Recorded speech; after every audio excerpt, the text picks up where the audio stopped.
Bom, chega um pouquinho agora de falar de condutores, né?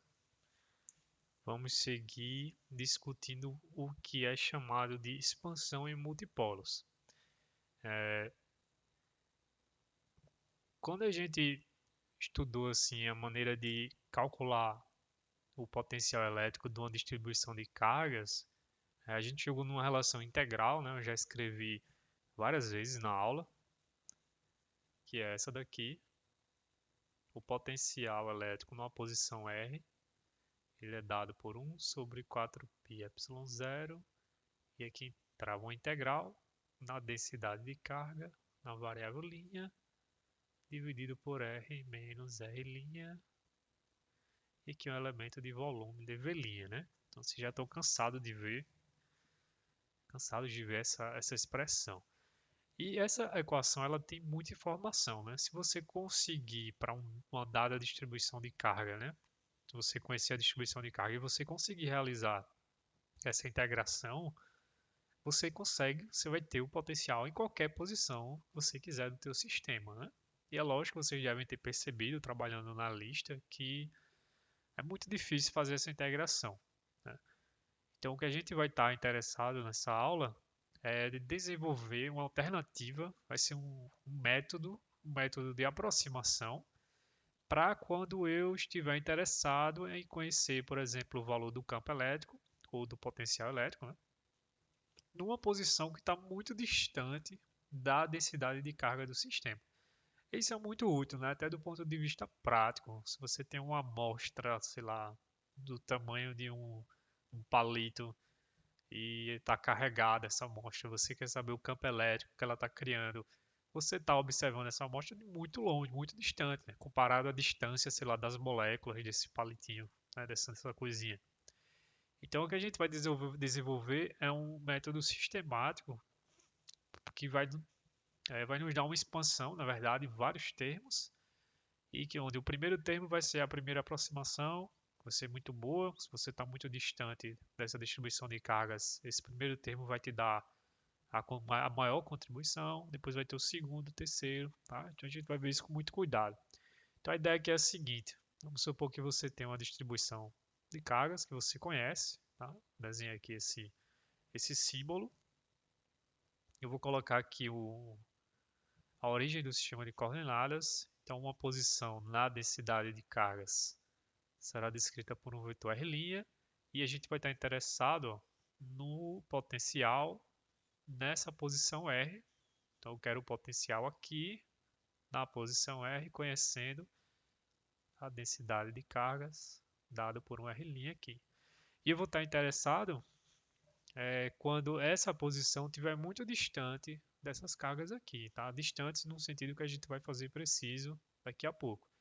Então perceba que, né, esse fator que está no denominador, que é R menos R', nada mais é do que o módulo de um certo vetor, né? Que se você quiser, você pode colocar aqui, ó, esse vetor que sai do final do vetor R' para o final do vetor R, ele é R menos R', esse vetor, né?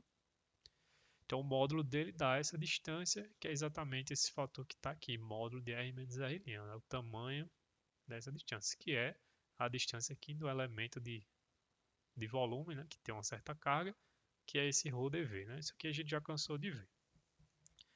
Então como é que eu coloco matematicamente essa informação de que eu estou interessado em posições que estão muito distantes da densidade de carga?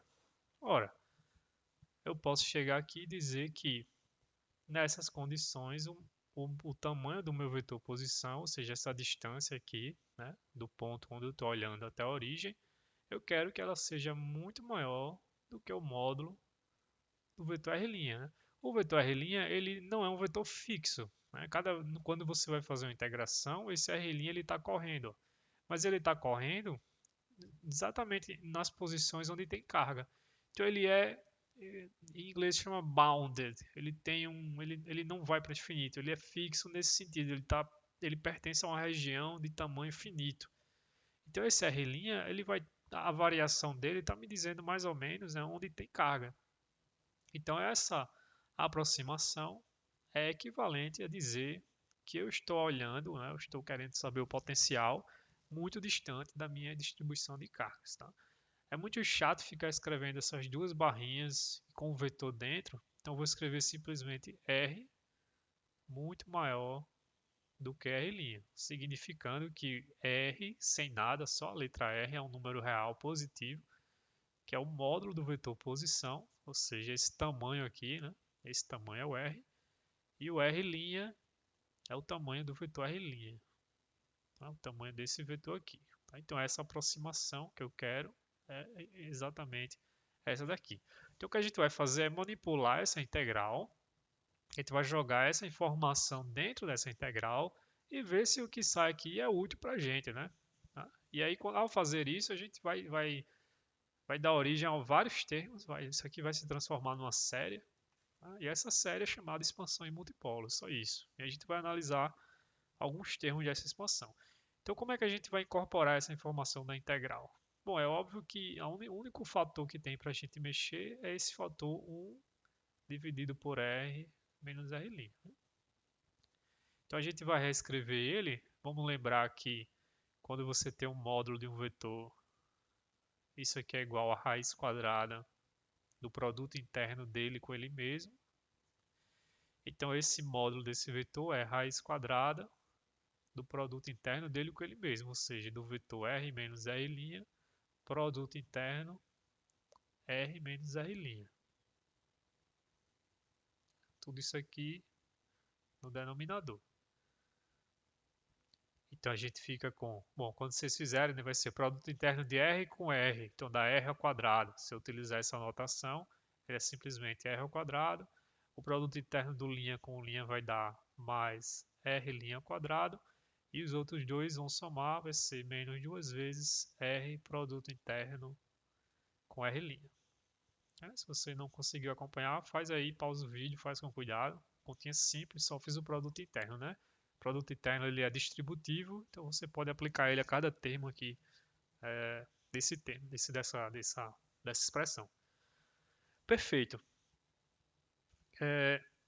Vamos então olhar para esse fator aqui, R produto escalar R'. Vocês lembram que quando você tem um produto escalar de dois vetores, A produto interno B, você pode escrever como o produto dos módulos desses dois vetores vezes o cosseno do ângulo, né, entre A e B. Isso aqui é um alfa, né? Onde alfa é o ângulo entre A e B. A e B são dois vetores, existe um ângulo entre eles, né? Então, se você olhar aqui na figura, esse vetor R é esse daqui e o vetor R' é esse daqui. Então, vamos chamar o ângulo entre eles de alfa. De modo que essa expressão fica no denominador R ao quadrado mais R' ao quadrado menos duas vezes R vezes R' cosseno de alfa. Então, não fiz nada. Isso aqui ainda é isso aqui. Ó. É o que aparece aqui na integral. A gente não fez absolutamente nada, não fez nenhuma aproximação. A gente só está reescrevendo em termos de algumas quantidades que vai ser úteis para a gente aplicar essa aproximação aqui. Tá, seguimos. Ora, como eu quero, né, incorporar essa informação de que o R é muito maior do que R', isso é equivalente a dizer que R' dividido por R é muito menor do que 1. Concordam? Se o R' é muito menor do que R, ou seja, se o R é muito maior do que R', isso aqui é muito menor do que 1. Então, esse aqui é o meu parâmetro que vai ser muito pequeno. E aí vocês lembram que é muito útil ter esses parâmetros que são pequenos, né, numa expressão, porque geralmente você quer expandir em torno desses parâmetros pequenos, utilizando uma série de Taylor. E é isso que a gente vai fazer exatamente aqui. Então, como é que a gente faz aparecer aqui um parâmetro muito pequeno dessa forma? Ora, a gente pode colocar R ao quadrado em evidência, né? Que está dentro da raiz. Então, vai sair 1 sobre R. E eu vou escrever dessa forma. O R ao quadrado eu botei evidência, sobrou 1. Quando eu boto R ao quadrado em evidência, aqui fica dividindo o R, né? O R ao quadrado. Então, aqui fica R' sobre R ao quadrado. E aqui eu botei R ao quadrado evidência, aqui divido por R ao quadrado, mas já tem um R aqui em cima, então fica menos duas vezes R' sobre R, vezes o cosseno de alfa. isso aqui na raiz no denominador. Então isso aqui é menos 1 meio. Mas é mais estético, né? Mais elegante escrever assim do que ficar escrevendo esse símbolo, né? Então a gente chega numa expressão, ó, que ainda não tem nenhuma aproximação, a gente não fez nada, a gente só reescreveu esse termo. E se você observar, existe aqui um parâmetro que é pequeno. Esse aqui, ó, R' sobre R é muito pequeno, porque a gente está assumindo que ele já é muito menor do que 1. E aqui R' sobre R ao quadrado. Então, se R' sobre R já é pequeno, imagine o quadrado dele, é muito pequeno. Ou seja, toda essa contribuição aqui, todo esse termo aqui, ele vai ser muito pequeno. Porque o cosseno, ele, no máximo, ele vai ser o quê? 1, né? O valor máximo que o cosseno. Então você tem 1, que é o valor máximo, multiplicando aqui algo que é muito pequeno, né? E depois somando aqui, subtraindo com menos, algo que também é muito pequeno. Então todo esse termo aqui, ele é de fato extremamente pequeno.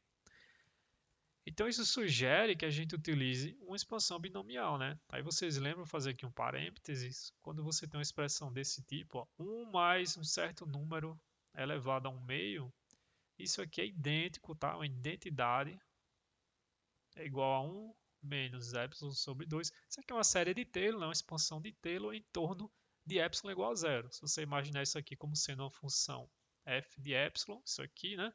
Então basta lembrar que se você quer expandir a função em torno de zero, você calcula primeiro o valor dela no ponto onde você quer expandir, e aí você faz epsilon vezes a derivada no ponto zero, mais epsilon quadrado sobre 2, a derivada segunda no ponto zero e assim por diante, né? Então o primeiro termo é o f de zero, é o valor da função quando o epsilon zero dá 1, tá aqui. O segundo você vai ter que derivar isso aqui com relação a epsilon, colocar epsilon igual a zero e multiplicar por epsilon. Aí vai dar menos 1 meio vezes epsilon. Tá? E assim por diante. Então os próximos termos aqui ó, são 3 meios. Acho que é 3 meios. Não tenho certeza disso aqui não. Botei nas notas, mas tem que ver com cuidado. Tá? Vocês olham aí. Achei estranho. Tá. Menos 5 sobre 16 epsilon ao cubo mais... Deixa eu ver aqui rapidinho. No livro. Só para confirmar, tá? Ah, 3 oitavos, né? Achei estranho. Que é um 8, tá? Que é um 8. Então, 1 menos epsilon sobre 2, mais 3 oitavos de epsilon ao quadrado, menos 5,16 epsilon ao cubo e assim por diante.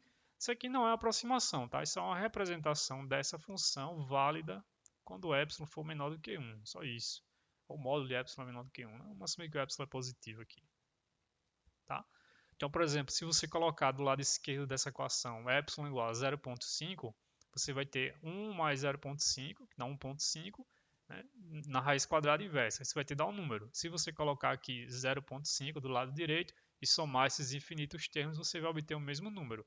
Agora, se você colocar aqui do lado esquerdo epsilon igual a 1,5, isso vai te dar a raiz inversa, né, quadrada de 2,5, que vai te dar um número. Agora, se você colocar epsilon igual a 1,5 desse lado direito, essa série diverge. Então, ela não é válida quando o epsilon for maior do que 1, tá? Isso aqui é o raio de convergência das séries, né? Vocês já estudaram também.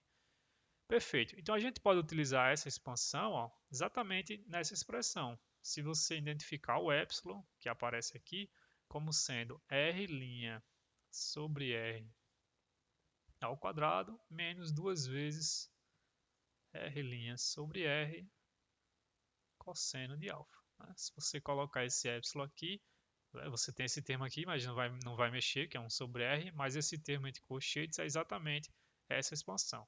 Então você pode aplicar essa expansão nessa expressão. E aí quando você faz essa conta, tá, é só substituir, você vai substituir esse epsilon aqui, ó, depois vai botar esse epsilon ao quadrado aqui, depois ao cubo. Então vai dar um negócio, vai dar uma bagaceira, mas é fácil, né? É só você fazer as continhas, assim, não é complicado nesse sentido. Vai dar trabalho, mas não é complicado. Então quando você fizer isso, a tua expressão para 1 dividido por R menos R', Isso aqui é bem matemático, porque esse é um método matemático, não é uma expansão. Então é natural aparecer toda essa matemática. A gente ainda não está discutindo nenhuma física. A gente vai fazer isso daqui a pouco. Então a expansão fica 1 sobre R, que é esse R aqui, que não mexeu, né? E aí todo esse termo aqui entre parênteses, ó, o primeiro vai dar 1, que é exatamente esse 1 aqui, né? O segundo é y sobre 2, blá, blá, blá. Aí a gente pode organizar e escrever dessa maneira, né? Vocês podem fazer com calma aí e se ver depois. R' sobre R vezes o tal cosseno de alfa, aparece aqui. Depois vai aparecer esse termo que é R' sobre R ao quadrado. E aqui vai aparecer 3 cosseno ao quadrado de alfa menos 1 dividido por 2. O outro termo, R' sobre R ao cubo, vezes 5 cosseno ao cubo de alfa menos 3 cosseno de alfa dividido por 2. E aí mais o resto. A gente não vai escrever mais não. Lógico que tem infinitos termos, né? Um para cada elemento aqui da expansão binomial. Então, eu não sei se você percebeu, né? Se você tem um olho bom, você já deve ter percebido que aparece algo que você já conhece aqui, né? O que que é um? Ora, o 1 não é o polinômio de Legendre de ordem zero, que é 1, né? Então, isso aqui é fácil. O cosseno aqui de alfa não é o polinômio de Legendre de 1, só que agora na variável alfa, né? Lá era na variável θ, mas aqui é na variável alfa. Tudo bem, o polinômio ele pode ser escrito em qualquer variável, não interessa. Olha o que aparece nesse terceiro termo aqui, ó. É o polinômio de Legendre de ordem 2, de cosseno de alfa. Se você não lembra, pausa o vídeo, olha lá a tabelinha dos polinômios de Legendre. Você vai ver que é exatamente esses termos, ó. Aqui é o P3, cosseno de alfa. Aí você vai me perguntar, mas é uma coincidência, professor, isso aqui? Mas por que apareceu exatamente os polinômios de Legendre? Não é uma consequência, tá? Existe uma explicação matemática por trás, tá? Mas é muito interessante. De fato, essa aqui é uma das funções chamadas geradores, né? A partir dessa função, a gente consegue gerar alguns polinômios de Legendre.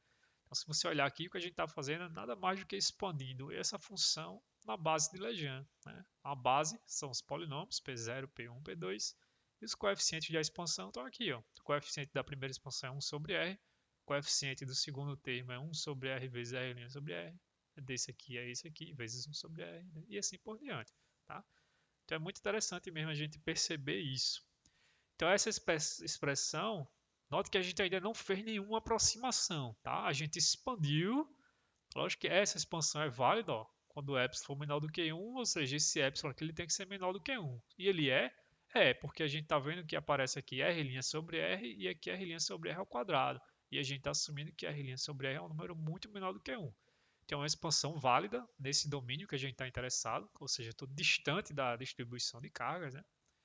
Então, eu posso aplicar essa expansão aqui, tá? Mas é algo exato, né? Quando a gente discutir aqui, se você botar epsilon igual a 0,5 do lado esquerdo e do lado direito, dá igual. Aqui é a mesma coisa, desde que o epsilon, que agora é dado por esse monte de termo aqui, né, seja menor do que 1, então ok.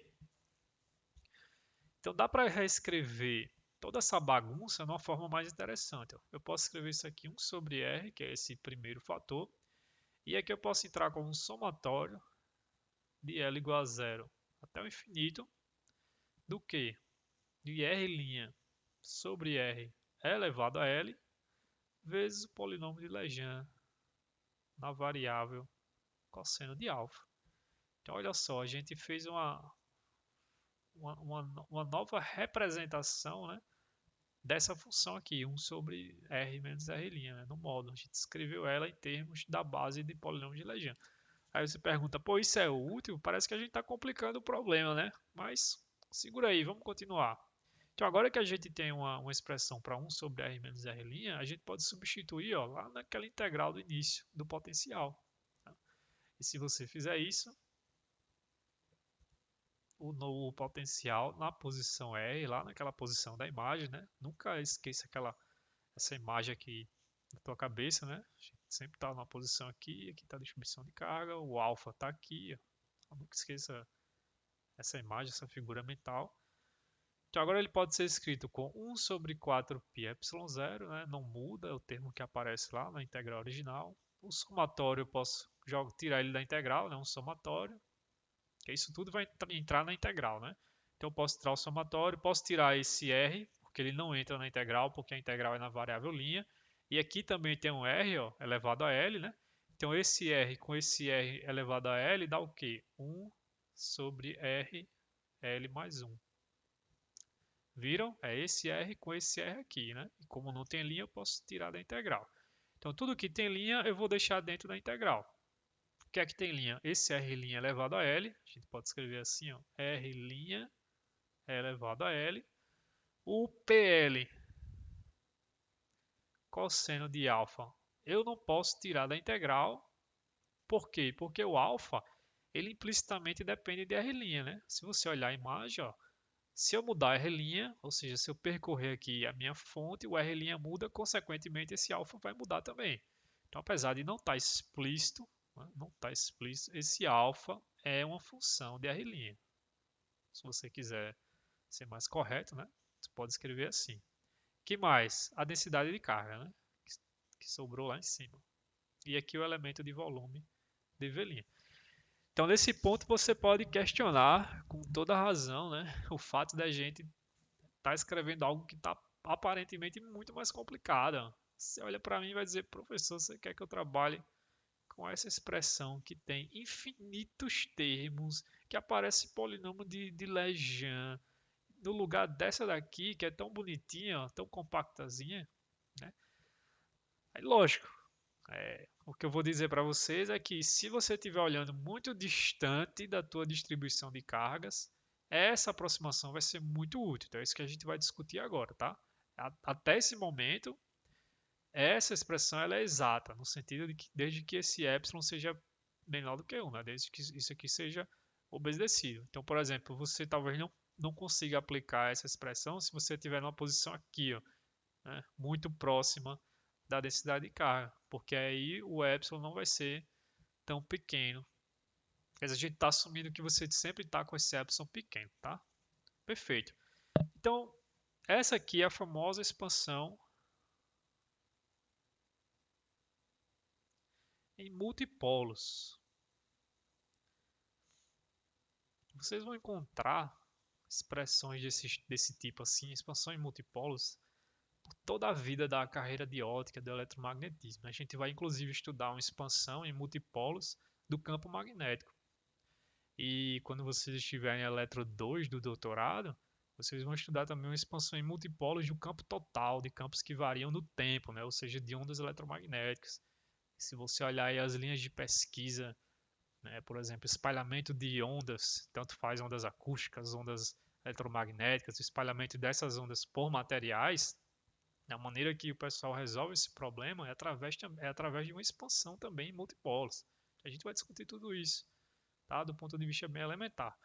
Então vamos dar uma olhada para essa equação, tá? E tentar extrair dela alguma coisa útil. Então é sempre útil, né, a gente escrever os primeiros termos para ver qual é o comportamento do potencial na posição R, né?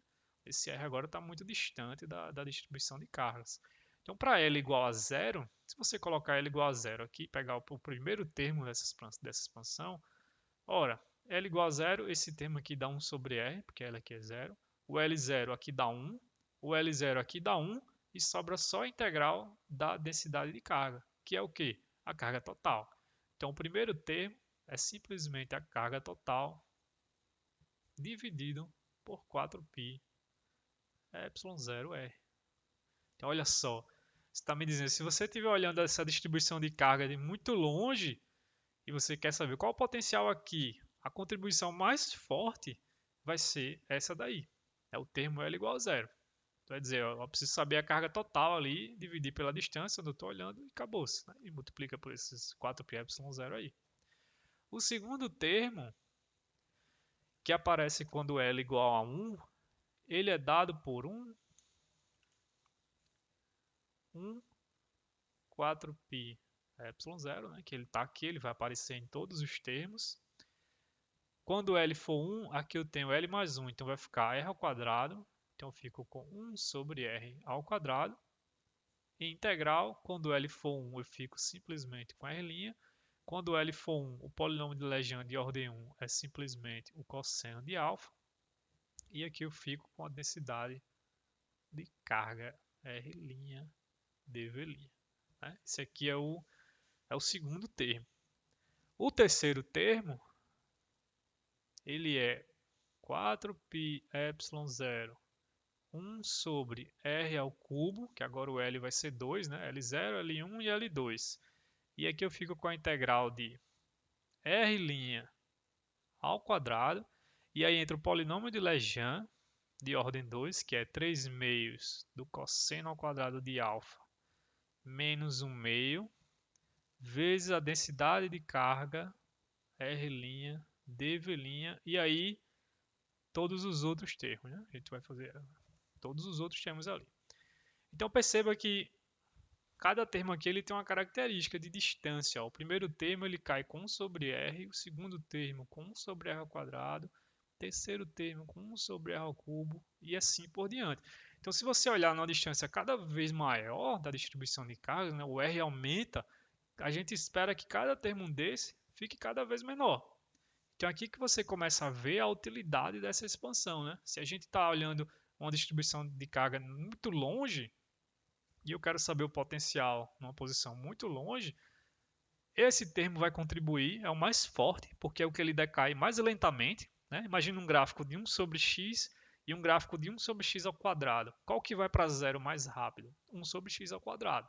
Então esse aqui é o termo que decai mais lentamente, ou seja, que lá no infinito ele vai ter uma contribuição maior. Esse segundo termo é o que decai mais lentamente depois do primeiro, e esse aqui cai mais rápido ainda.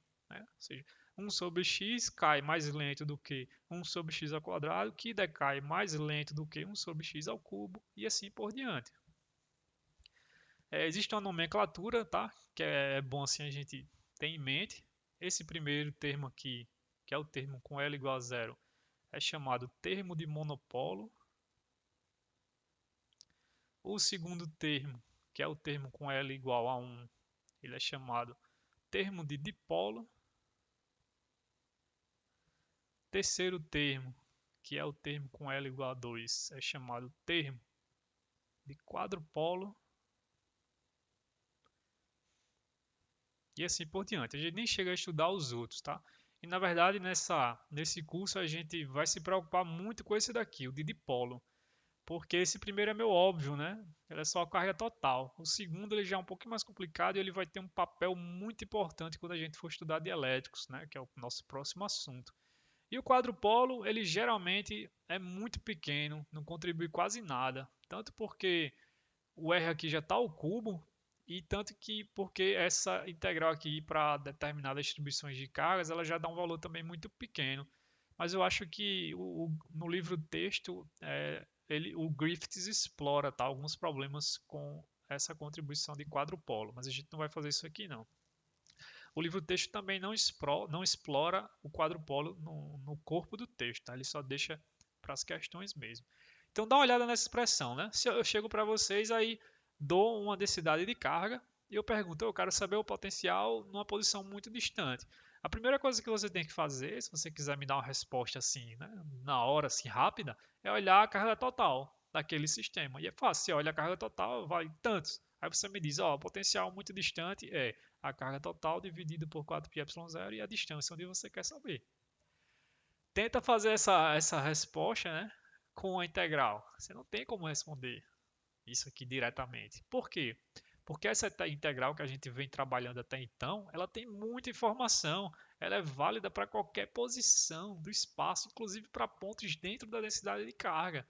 Né? Então isso aqui ó, tem muita informação. O que a gente está fazendo é extraindo uma forma útil dela que é válida quando você está olhando uma distribuição muito distante. Tá?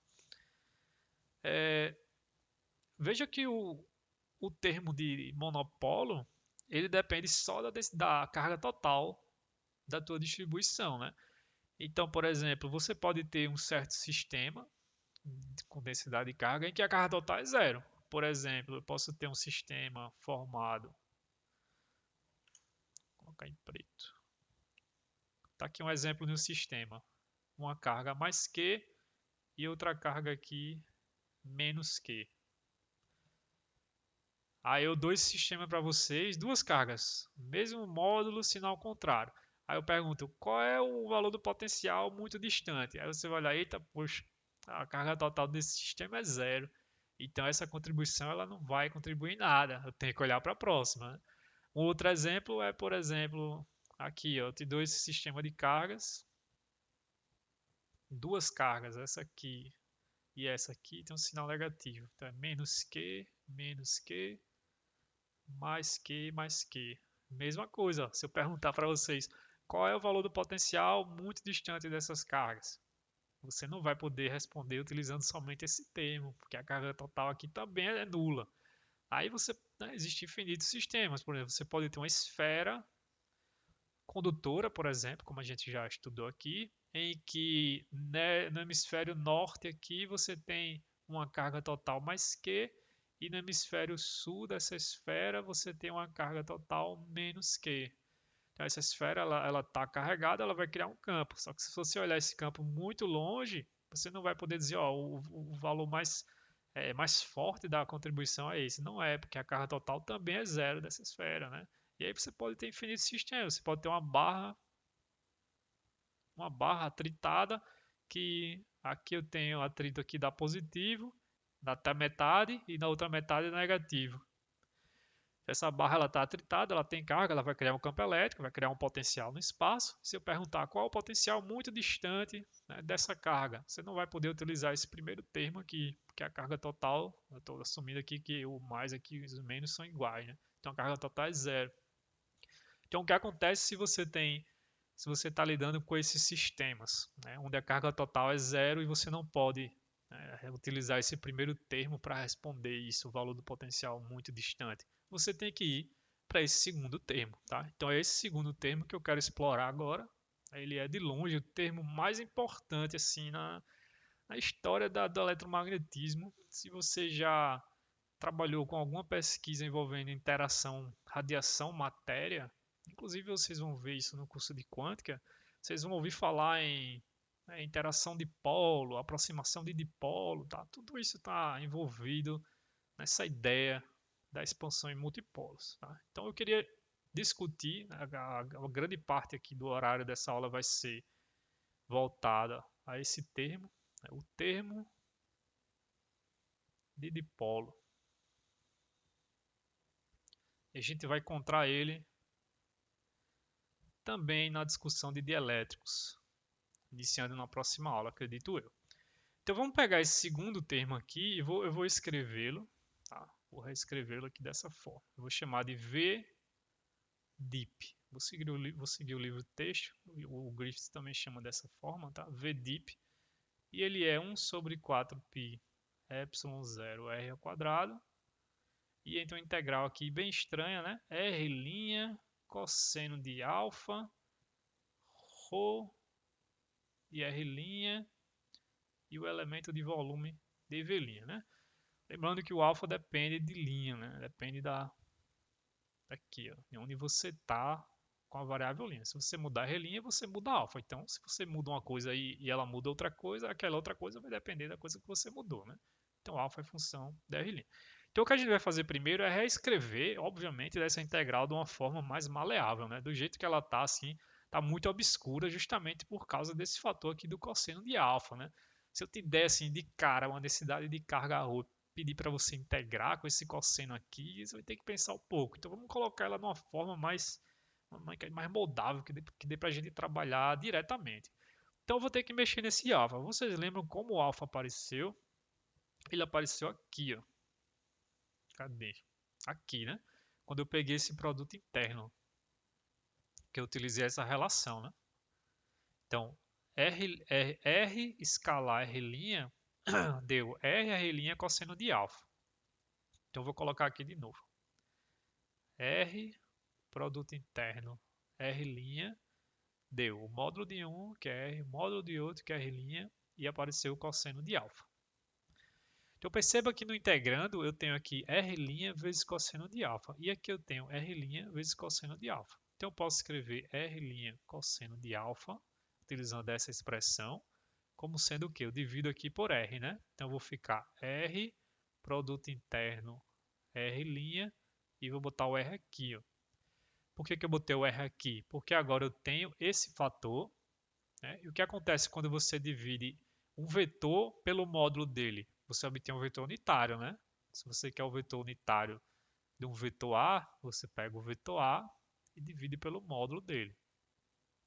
Então aqui eu tenho um vetor unitário que está na direção de R. E eu vou chamar esse vetor unitário de R chapéu. Produto interno, o R' que continua. Então olha só, se você não entendeu ainda, né, essa questão da notação de vetor unitário, R', você não vai entender isso aqui, ó, porque aparece um R chapéu com um R' que não tem chapéu. Então tome cuidado, tá? Se você olhar na figura, o que é o R' aqui? É um vetor unitário na direção R. Então o vetor R está aqui. Quando eu pego esse vetor e divido pelo módulo, eu obtenho um novo vetor, que é um vetor, sei lá, que está aqui assim. Deixa eu botar em outra cor, né? Um vetor que está assim aqui, ó. E é um vetor R unitário. O módulo dele é 1, não tem unidade, está na direção do ponto, ó, onde eu estou observando. Tá? Ele aponta lá para a posição onde eu quero saber o potencial. O vetor R' continua aqui. Então, aquela expressão ali embaixo está te dando o produto interno desse vetor R chapéu com esse vetor R'. Por que que a gente está fazendo isso? Porque agora a gente vai conseguir simplificar o integrando. Ó. Se você substituir R' cosseno de alfa, que está aqui, por esse termo, note que o R chapéu, né, ele não está na integral, ele não tem linha. Ele está simplesmente apontando da origem até a posição onde eu estou calculando. Então, o vetor que está sendo integrado é esse. Então, a gente pode reescrever essa expressão como sendo 4π ε0 r ao quadrado. E aí eu posso puxar, ó, o vetor R chapéu para fora da integral. Isso é um vetor, então ele vai fazer um produto interno com outro vetor. Isso aqui é um produto interno. E o outro vetor é o que sobrou. É o vetor R', que é esse vetor aqui, que agora foi para a integral, vezes a densidade de carga. Linha. Elemento de volume, V'. Então, veja que a gente conseguiu extrair, né, a informação assim, da posição que está aqui no R e no R chapéu para fora da integral. Antes ela estava aqui, né, misturada dentro desse cosseno obscuro de alfa. Então a gente pode definir uma quantidade, se você observar que essa integral agora, vocês conseguem ver que isso aqui não depende de R, do vetor onde eu estou olhando. Ou seja, essa integral não depende da posição onde eu estou olhando. Ora, se algo não depende da posição onde eu estou olhando, esse algo só pode ser uma propriedade da densidade de carga, né? Porque ela depende aqui da densidade de carga. Então a gente vai chamar essa integral, a gente vai dar um nome, ela vai ser um vetor, porque isso aqui é um vetor, tá vendo? Isso é um vetor que faz um produto interno com esse outro vetor. Então esse vetor, que a gente vai chamar de P, ele vai ser dado por R', ou R, na definição do P eu não preciso colocar R', porque é só uma integral, é elemento de volume, tá? Cuidado, tá?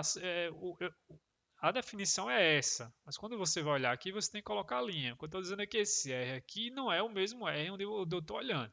Tá? É a mesma coisa, tanto faz se eu integrar em X ou Y, né? Mas tem que tomar um pouquinho de cuidado com a notação. Tá? Tá. Se você quiser, não entendeu esse argumento, bota a linha aqui, não vai mudar nada. Não vai mudar absolutamente nada.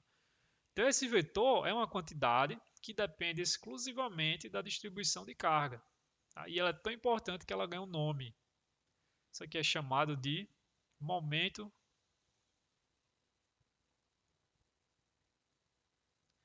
de dipolo.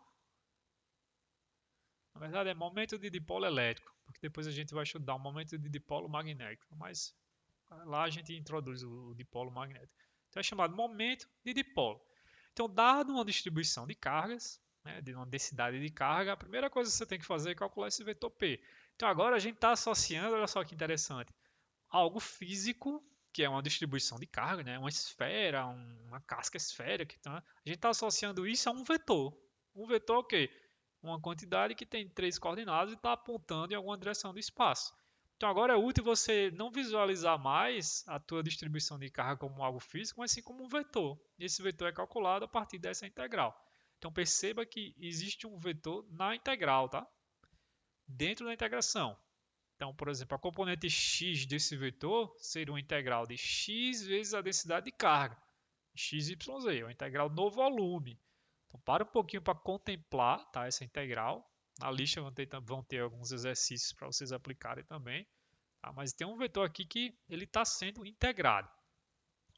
Ok, com essa definição, você pode substituir de volta aqui e o potencial de um dipolo, né, na aproximação do dipolo, ele pode ser escrito de uma maneira muito mais interessante, que é P, que é um vetor que é esse daqui, é o momento de dipolo, produto interno R chapéu, que está aqui.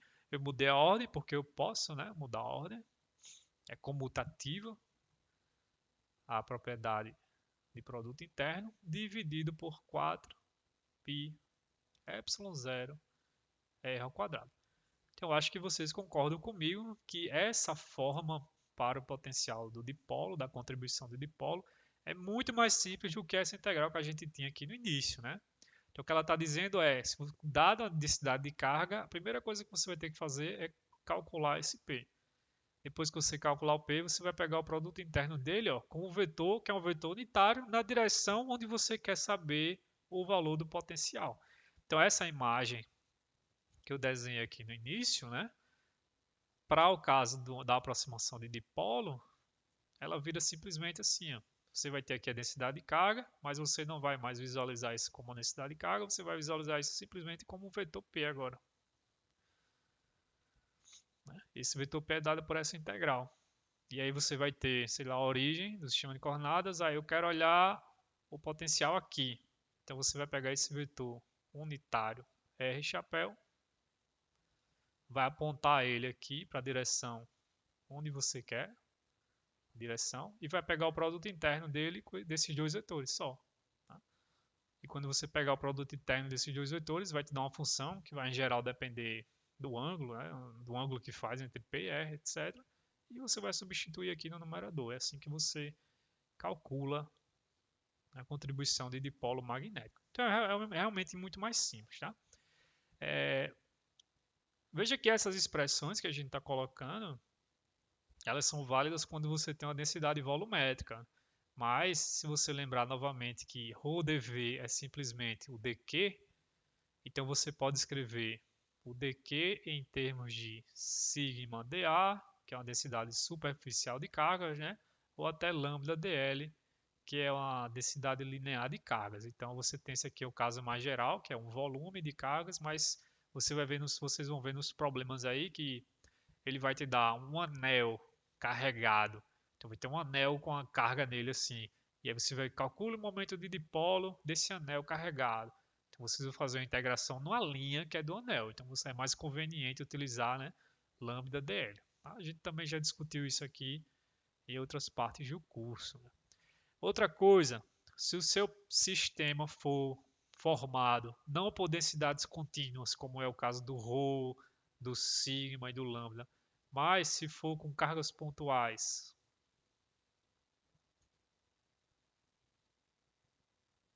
como é que fica a expressão para o momento de dipolo? Bom, é fácil ver, né? Se você tem aí, ó, integral de R dq, isso aqui é uma soma. Está dizendo para cada posição R, você vai pegar a carga que está ali e vai somar em todas as cargas em todas as posições. Ou seja, ele está dizendo, você vai somar para um i de 1 até n, suponha que tenha n cargas, QI vezes o vetor RI, onde o vetor RI é um vetor que está apontando na carga I. Né? Então você tem um sistema de coordenadas com uma origem O, aí você tem aqui uma carga Q1, e você tem aqui uma carga Q2, e você tem aqui uma carga Q3, e você quer saber o momento de dipolo dessa distribuição. Aí você vai pegar esse vetor, que é o vetor R1, vai pegar esse vetor, que é o vetor R2, e esse vetor, que é o vetor R3. Vai multiplicar o valor da carga pelo vetor R1, vai somar com Q2 vezes R2 e somar com Q3 vezes R3. É isso que essa equação está dizendo, né? Simplicidade, assim, muito simples mesmo. Tá? Então existem várias formulações para você calcular o momento de dipolo dependendo da formação do teu sistema. Nas listas vocês vão encontrar vários tipos. Vocês vão encontrar inicialmente um sistema formado por cargas pontuais, como esse caso aqui, aí vocês vão utilizar essa equação, que é muito simples, né? Só multiplicar. Aí depois vocês vão ver distribuições de cargas contínuas, descritas por um ρ, sigma, lambda, aí vocês vão ter que usar essa. Mas em ambos os casos, né, independente de como você calcula, no final você vai obter um vetor P. Então isso aqui, quando você calcular, você vai obter um vetor P e esse P vai estar apontando em alguma direção, sei lá, para cá. Não sei, tem que calcular os valores para ver. Tá? Então você está sempre transformando uma distribuição de carga em um vetor P, e esse vetor é chamado de momento de dipolo da distribuição. Perfeito. Existe um sistema que é um sistema muito famoso, tá? Ele é tão famoso que ele tem um nome, tá? E ele é formado por cargas pontuais. E é esse sistema aqui, imagine que você tem uma carga mais Q, e essa carga ela está aqui numa posição R1 com relação à origem aqui desse sistema de coordenadas, e você tem aqui uma outra carga que tem o mesmo módulo, mas sinal contrário, que é essa carga inicial. E essa carga está numa posição R2. Esse sistema aqui é chamado de dipolo físico.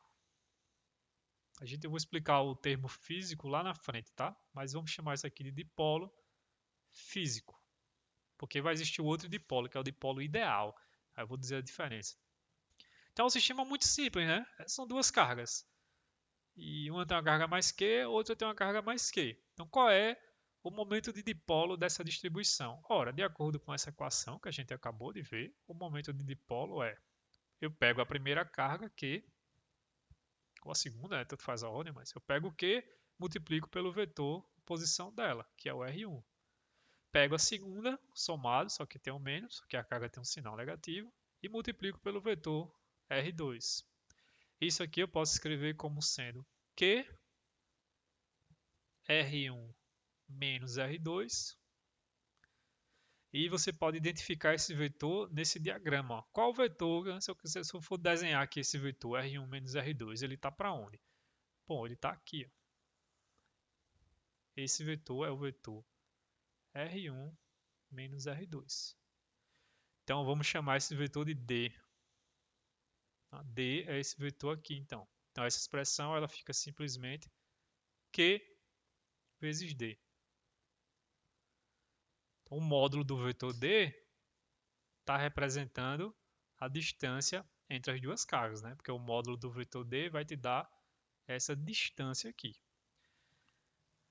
Ok, então esse é um exemplo simples, tá? A gente vai encontrar essa configuração de duas cargas, ou poderia ser, em vez de carga pontual, poderia ser duas esferinhas, não precisa necessariamente ser uma carga pontual, mas a gente vai encontrar essa distribuição de carga mais Q e carga menos Q lá na frente também, quando for estudar dielétrico, né? Perfeito. Então a gente já tem todo o arsenal preparado, né? Se eu te der uma distribuição de cargas inicial e perguntar para você qual é o potencial lá muito distante, a primeira coisa que você vai fazer, se você quiser dar uma resposta rápida, né? Boa, você vai olhar a carga total dessa distribuição. Aí se a carga total for Q, você chega e fala, ó, Q sobre 4πε0r, onde R é a distância onde você está querendo saber. Beleza. Se a carga total for zero, como é o caso desses sistemas aqui, a próxima contribuição é de dipolo. Aí você, em vez de olhar a carga total Q, agora você vai ter que obter esse vetor P, que é o momento de dipolo. Então você vai ter que fazer essa continha, mas assim que você encontrar o vetor P, ó, o potencial está aqui. É o produto escalar no numerador do P com R. Tá? E aí você substitui e você consegue calcular o potencial. Pode acontecer, como é o caso, por exemplo, desse sistema aqui. Pode acontecer, como é o caso desse sistema, que P seja zero. Tá? Se você quiser você pode fazer essa brincadeira, né? Imagine que elas estão à mesma distância uma da outra, seja A, A e A. Calcula o P para essa distribuição, você vai ver que dá zero. Tá? Mas mesmo que você não consiga calcular, você pode ver aqui qualitativamente. Porque lembra quando você tem duas cargas, ó, como a gente fez aqui, o P ele é Q vezes D, né? Então o D é esse vetor. Então esse aqui seria o P, né? O P dessa distribuição estaria assim, ó. Esse seria o P, saindo de uma carga negativa para uma carga positiva. Então se você olhar aqui, né, eu posso escrever, por exemplo, um P aqui e um P aqui. E se você somar o P com esse, dá zero. Tá? Você pode visualizar o sistema como também tendo os vários P's, você pode somar para obter o P total. Aí você fala, mas se eu quiser vir daqui para cá, pode ser também. Ó. Você tem um P aqui e tem um P aqui. Então o total dá zero, porque eu tenho para cá e para cá. Então é uma outra maneira de você visualizar. Aí novamente, se eu te der esse sistema aqui formado por quatro cargas pontuais e perguntar qual é o potencial, o valor do potencial muito distante, você vai olhar, você vai dizer, pô, a carga total aqui é zero, porque é menos Q, mais Q, menos Q, mais Q. O P também é zero, o momento de dipolo também é zero. Aí você vai ter que ir, né? Não tem saída. Você vai ter que lidar aqui, ó, com o terceiro termo da expansão, que é o quadrupolo. Então você vai ter que mexer com essa integral.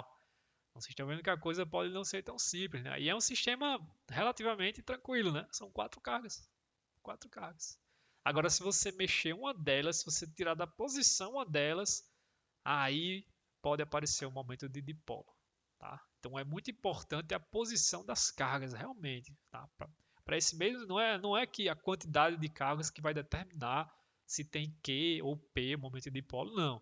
Não é a quantidade de carga total, e sim a posição das cargas. Se você pegar essa carga aqui e mover ela para cá, apareceu um P, um momento de dipolo. Então lá no infinito o potencial mudou. Tá? E aí você pode utilizar agora essa aproximação.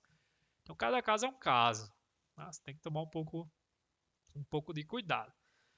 Então temos, né, um arsenal preparado. Nas listas aí de exercício, o que vocês vão fazer é aplicar todas essas equações. Né? Basicamente vocês vão precisar saber integrar uma função desse tipo. Talvez seja mais útil separar em coordenadas. Né? O vetor posição R em coordenadas cartesianas, o vetor unitário pode sair da integral porque ele é constante e fica mais simples de integrar, mas em geral não é válido. Né?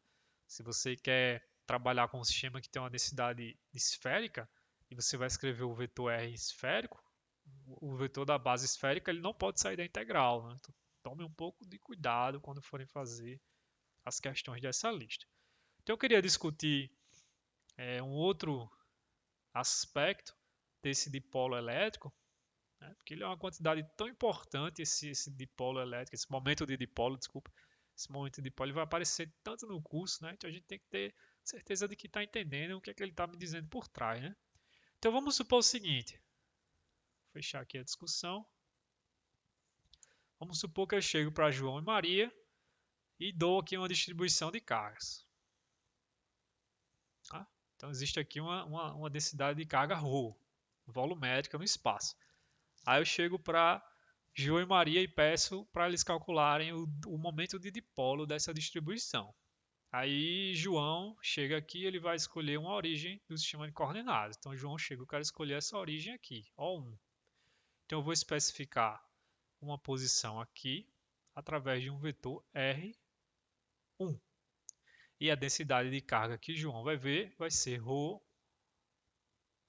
na variável R1. Perfeito? E João, quando for escrever o momento de dipolo, ele vai escrever P1, que vai ser o momento de dipolo de João, vai ser, de acordo com a definição lá em cima, R1, densidade de carga R1, e eu vou escrever o elemento de volume assim, só para ficar explícito R1. Perfeito? Foi essa a definição que a gente viu aqui, né? Aqui, ó, mesma coisa. Então, João vai calcular isso aqui. Aí eu peço a mesma coisa para Maria. Maria calcula o momento de dipolo dessa distribuição. Mas Maria quer escolher outra origem. Maria vem com aquela ideia de que as coisas físicas não dependem do sistema de coordenadas, né? Aí eu não quero escolher essa origem 1, não. Eu quero escolher aqui, ó, essa origem O2. E de acordo com Maria, ela vai especificar a posição aqui do mesmo elemento, né, da mesma densidade de carga, utilizando o vetor R2. Então ela vai descrever a densidade de carga através das posições R2 por Maria. E Maria vai calcular o momento de dipolo dela através de uma expressão que obviamente vai ser a expressão idêntica à de João, só que com o índice R2, né? Porque ela está especificando posições.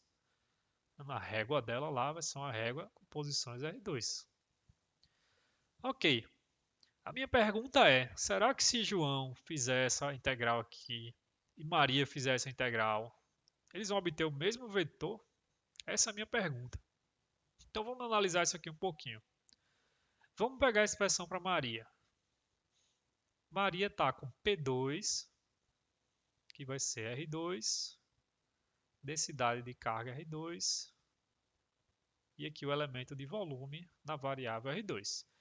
Se você olhar essa imagem, né, vamos supor que a origem de Maria e a origem de João elas estejam descritas por um certo vetor que eu vou chamar o vetor R. Se esse vetor R for o vetor nulo, ou seja, se o tamanho dele for zero, significa que eles estão usando a mesma origem, né? Porque aí o O2 vinha aqui para o O1. Tá? Mas em geral eles estão com origens diferentes, vamos chamar isso aqui de R. Então vocês estão vendo que existe aqui um triângulo de vetores e que através desse triângulo, se eu somar esse vetor Rzão, né, o maiúsculo, com R2, eu obtenho R1, ou seja, Rzão, R maiúsculo, mais R2, está me dando R1. Fácil de ver, né? Soma de vetores aqui. Consequentemente, R2, que é uma posição especificada por Maria, vai ser a posição especificada por João menos o vetor R aqui, que é o deslocamento entre as duas origens. Então vamos pegar essa expressão aqui para R2, em termos de R1 e R, e substituir na expressão que Maria iria utilizar. Então a gente vai ficar com o seguinte. O R2, que é o vetor, vai ser R1 menos R. A densidade de carga que Maria especifica por R2, ela vai ser agora R1 menos R. E o elemento de volume, né, se você fizer aqui, o que a gente está fazendo em essência é uma mudança de variáveis. Né? Então você vai ter que derivar isso aqui, derivar isso aqui. É óbvio que, como o R é um vetor constante, né, constante, isso aqui dá o mesmo que R1. Né? Pegar a derivada aqui, esse dá zero, então você fica com a mesma derivada em R2 e R1. Então essa expressão, ó, eu posso separar. Esse primeiro termo aqui vai me dar R1 vezes a densidade ρ menos R integrado em R1 menos o vetor R, que é um vetor constante, então ele sai da integral de ρ R1 menos R. E aqui D3 R1. Né? Bom, não vai mudar nada se você tiver uma densidade de carga ρ e você deslocar ela por um vetor R e integrar em todo o espaço. Tá? É a mesma coisa, por exemplo, você imagina que você tem uma esfera e eu peço para você integra no volume dessa esfera. Integra essa função em todo o espaço. Então vai ser o mesmo valor se você está integrando a esfera aqui, ou está integrando ela aqui, ou está integrando ela aqui. Quando você desloca um certo volume, o que você está fazendo é o quê? Exatamente essa operação aqui, ó, de você subtrair um vetor. Lembra que se você tiver uma função assim, ó, se essa aqui for um f de x, e aqui for o eixo x, então o gráfico de f de x menos a é essa mesma função, só que deslocada até a posição A. Então, quando você tem a função com menos, né, a variável dela menos alguma coisa, você só está deslocando ela no espaço. Mas como a gente está integrando em todo o espaço, deslocar isso não quer dizer nada, não vai mudar absolutamente nada. Tá? Então, isso aqui nada mais é do que R1 vezes a densidade de carga R1, o elemento de volume R1, menos R, densidade de carga R1, elemento de volume R1. Ora, essa primeira expressão é exatamente o valor do momento de dipolo que João iria obter. Ó. P1. E essa segunda expressão é R. O que é a integral da densidade de carga em todo o volume? É a carga total. Q. Então a gente chega à conclusão que João e Maria não vão obter o mesmo momento de dipolo. O P2 vai ser diferente de 1. Eles só vão obter o mesmo momento de dipolo se o quê? Se a carga total nesse volume aqui do objeto que eu dei for zero. Porque se Q for zero, aí sim P2 é igual a P1. Então, quando você estiver olhando um sistema e eu jogar para vocês uma densidade de carga e eu perguntar, calcule o momento de dipolo. A primeira coisa que você tem que fazer, na verdade, é ver se a carga total daquele sistema é zero. Porque se não for, você vai ter que perguntar, beleza, vou calcular o momento de dipolo, mas com relação a qual origem do sistema de coordenadas? Porque aí vai depender.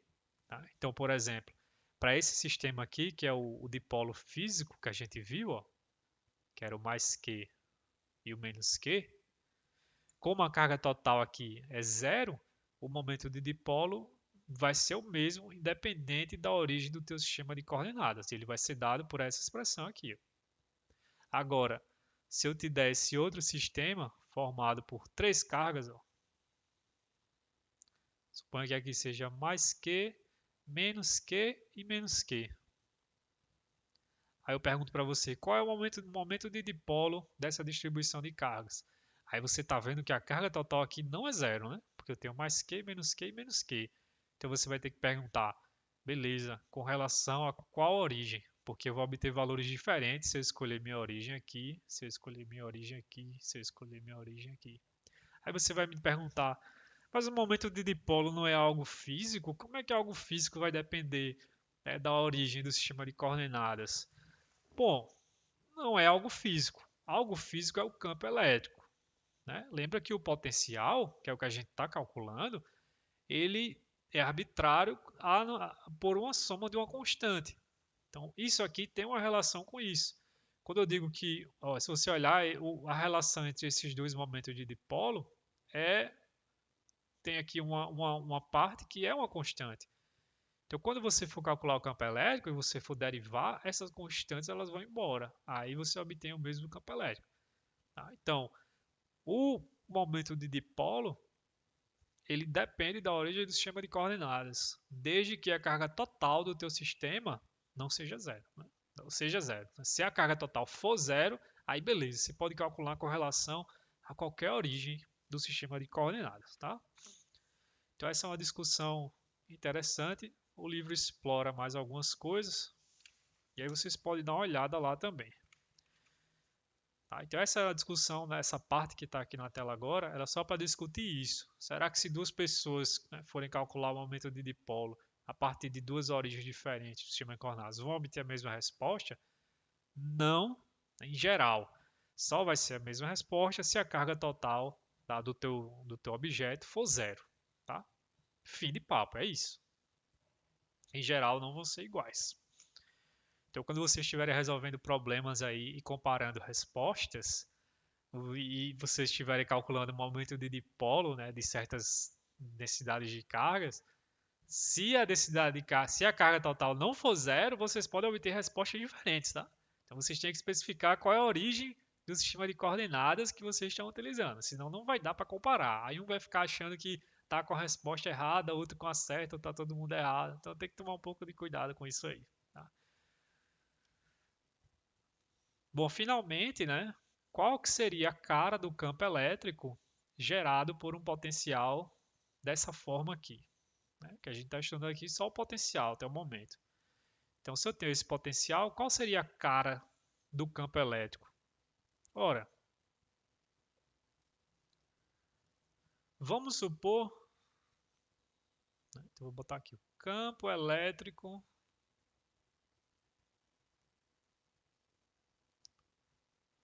de um dipolo.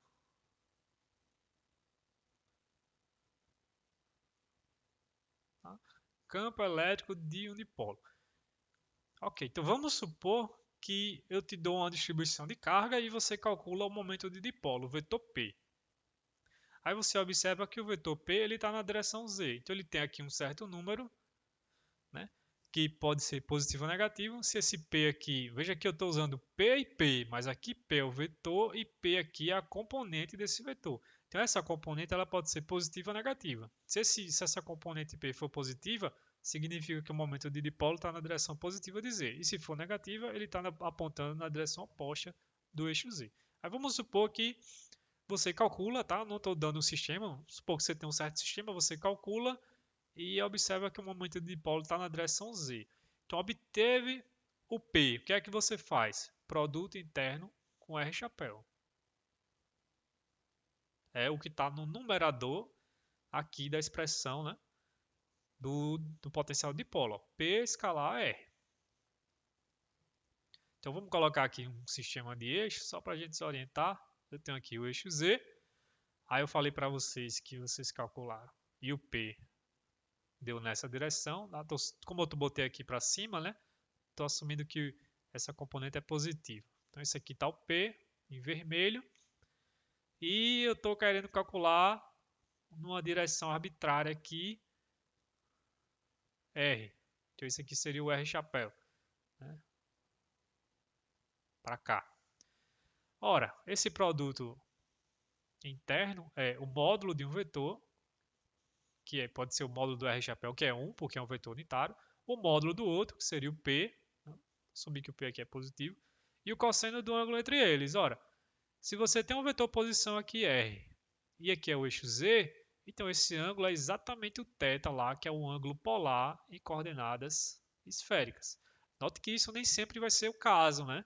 Se você calcular o P, por exemplo, e o P estiver na direção X, então o ângulo entre o P e o R, onde você está olhando, não é o θ em coordenadas esféricas. Tá? Estou usando esse caso aqui particular só para ilustrar o comportamento do campo, mas cada caso é um caso. Isso aqui não é sempre verdade, perfeito? Então, nesse caso, onde o P está na direção Z, etc., o potencial do dipolo ele vai valer P cosseno de θ dividido por 4π ε0 R ao quadrado. Perfeito? Só utilizei a expressão que a gente usou aqui, né? A gente definiu. Então perceba que naturalmente a gente está utilizando um sistema de coordenadas cilíndricas, né? Onde o vetor posição, como a gente viu bem na discussão de Laplace, ele é descrito por três coordenadas, r, θ e φ. Só que a gente está vendo que esse potencial não depende de φ, ou seja, é um V que só depende de r e de θ, né? O r está aqui e o θ está aqui. Ou seja, esse potencial ele tem a simetria azimutal. Se você pegar essa configuração de campo elétrico e girar ela em torno do eixo Z, ela não vai mudar, porque ela não varia com o ângulo φ azimutal. Tá? Então, se eu tenho o potencial, é fácil agora eu obter o campo. O campo, como o potencial só depende de r de θ, ele também só vai depender de r de θ. Né? Não tem como ele do nada depender de φ, impossível. E ele é dado por menos o gradiente do potencial de dipolo de Rθ. Aí você vai ter que calcular esse gradiente. Então a maneira mais rápida é o quê? É olhar como que o gradiente é dado em coordenadas esféricas e fazer essas derivadas. Né? Então não vou fazer, tá? É trivial. E quando você fizer, você vai encontrar essa expressão. P dividido por 4π ε0 R ao cubo, né? Porque aqui é R ao quadrado, quando eu derivar aqui em R vai ficar um R ao cubo, e aqui vai aparecer 2 cosseno de θ, R chapéu, mais esse R chapéu, é esse R chapéu mesmo, né? Seno de θ, θ chapéu. Esse θ chapéu, né, é um ângulo, é um vetor, desculpa, unitário, que ele está na direção aqui, ó. É difícil desenhar, você tem que ter um pouco de imaginação, mas se o vetor R chapéu é um vetor que está na direção radial, o θ chapéu é lembra da coordenada θ, como ela varia em coordenadas esféricas? Então o vetor θ é um vetor que está nessa direção, um vetor unitário que está nessa direção. Né? Então ele faz algo assim mesmo, até chegar em π. Lembra que o θ vai de 0 a π, né? Então ele é um ângulo que faz isso assim. Então essa aqui é a expressão para o campo elétrico. Eu preciso conhecer o P, né? Se você quiser botar aqui alguns valores. E a cara, né, das linhas de campo, vou mostrar para vocês agora, mas ela vai depender muito por exemplo, vamos dar aqui um sistema mais específico, tá? É lógico que esse P ele pode ter vindo de uma distribuição de carga qualquer, uma distribuição contínua, uma barra. Se você pegar, por exemplo, uma barra, que metade dela está com a carga positiva, metade está com a carga negativa.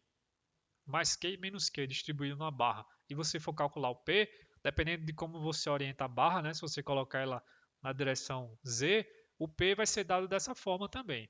Tá? Mas vamos supor um sistema mais simples, o sistema lá do dipolo físico.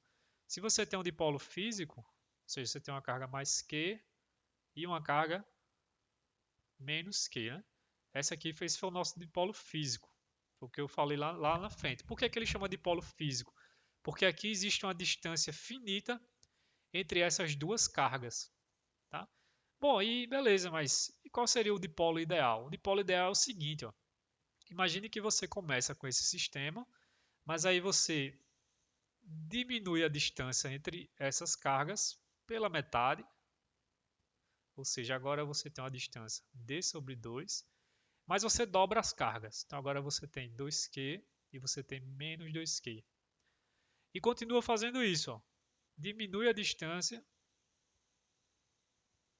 Agora você vai ter essa distância d sobre 4 e dobra as cargas. Mais 4Q, menos 4Q.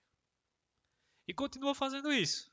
Agora elas vão estar aqui assim, ó, uma distância d sobre, sei lá, 8 e aqui 8Q menos 8Q. Então, ó, nesse caso, qual é o momento de dipolo da distribuição? Você lembra da equação aqui em cima? Aqui, ó. Se eu quiser um módulo, vamos olhar só o módulo. Então vai ser o valor da carga, né, de uma das cargas, vezes a distância entre elas. Então, nesse caso, o valor de uma das cargas é 2Q e a distância entre elas é d sobre 2. Isso aqui vai dar o quê? Q vezes d.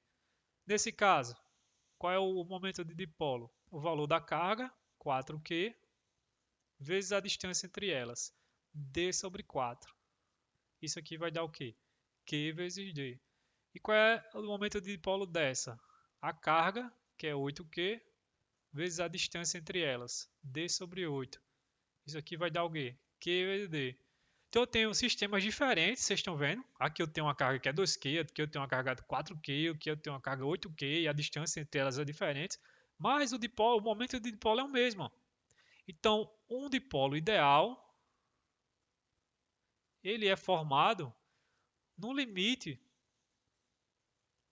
em que a carga vai para infinito e a distância entre as cargas vai para zero, de modo que o produto dê sempre a constante P. É isso. Tá? Esse é um dipolo físico, onde existe realmente uma distância real entre as cargas. A carga tem uma distância lá, de 1 micrômetro, então uma distância real. Mas o dipolo ideal ele é formado nesse limite, ó, onde você joga a distância indo para zero, e se você só jogasse a distância indo para zero, sem mexer no valor da carga, elas iam se aniquilar, o meu sistema ia sumir.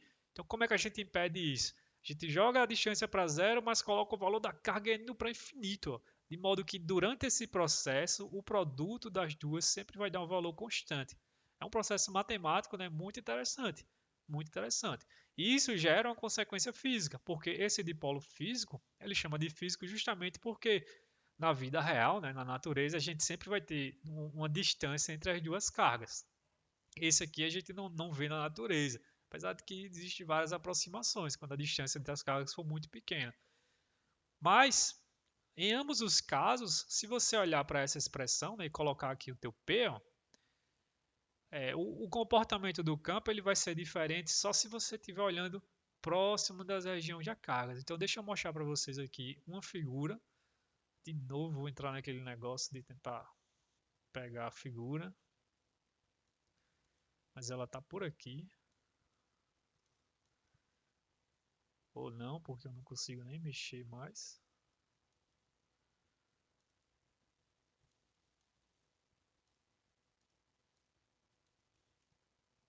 Ah, tá aqui. Vixe, quase eu não consigo. Então, olha só. Esse aqui é o campo físico. Então, eu tenho aqui uma carga, ó, positiva. Como é que eu sei que é positiva? Porque as linhas de campo estão saindo dela. E aqui eu tenho uma carga negativa. E elas estão, obviamente, separadas por uma distância física, distância finita. Então, essas linhas de campo aqui é o gráfico lá do campo elétrico que a gente acabou, né, de resolver. Então, veja que ele tem esse comportamento, e aqui é o eixo Z e Y. Então, se você girar assim, né, ele vai permanecer o mesmo. Então, tentem imaginar isso em 3 dimensões, essas linhas assim giradas. Ele tem que permanecer o mesmo porque tem a simetria azimutal, né? E esse aqui é o campo do dipolo puro. Ó. Colocou a distância entre as duas cargas indo a zero e o valor da carga indo para infinito, de modo a que o produto seja constante, igual a P. Então, se você excluir, por exemplo, essa região aqui do meio, daqui e daqui, você vê que fora dessa região os campos são bem parecidos, né? São bem parecidos. Eles começam a ficar diferentes quando você está olhando posições aqui muito próximas das cargas. Por exemplo, se você pegar uma posição exatamente aqui, ó, vocês conseguem ver que o campo elétrico está apontando para baixo, na direção do eixo Z positivo, enquanto que aqui o campo elétrico não, ele vinha para cá e continuaria positivo. Então são sistemas diferentes, tá? Mas como a nossa teoria ela está sendo válida, a gente quer aplicá-la em posições muito distantes, né, da distribuição de cargas. Então, quando eu olhar, por exemplo, o valor do campo aqui, ou nessa região aqui, nessa região, ele vai ser praticamente o mesmo. Não vai ter muita mudança, tá? Então é útil manter essa distinção entre um dipolo físico e um dipolo ideal, porque lá na frente a gente vai fazer algumas coisas também, e essas coisas elas vão ser diferentes dependendo de como a gente interpreta esses dois dipolos, tá? Então eu vou terminar a aula por aqui. Na próxima aula a gente já vai começar, acredito eu, o capítulo 3 ou 4, né, de dielétricos. E aí as coisas vão começar a ficar interessantes, mais aplicáveis à vida real. Então a gente vai ver como que um vidro se comporta quando ele interage com o campo elétrico, né, como é que qualquer outro material que não seja um condutor, ele se comporta quando interage com um campo elétrico, né? Ou seja, a gente vai começar realmente uma interação de campo estático com a matéria ordinária do dia a dia que a gente vê. E aí, esse papo de polo elétrico, vai entrar com tudo. Tá? Então, tenho certeza de que estão compreendendo essas ideias iniciais.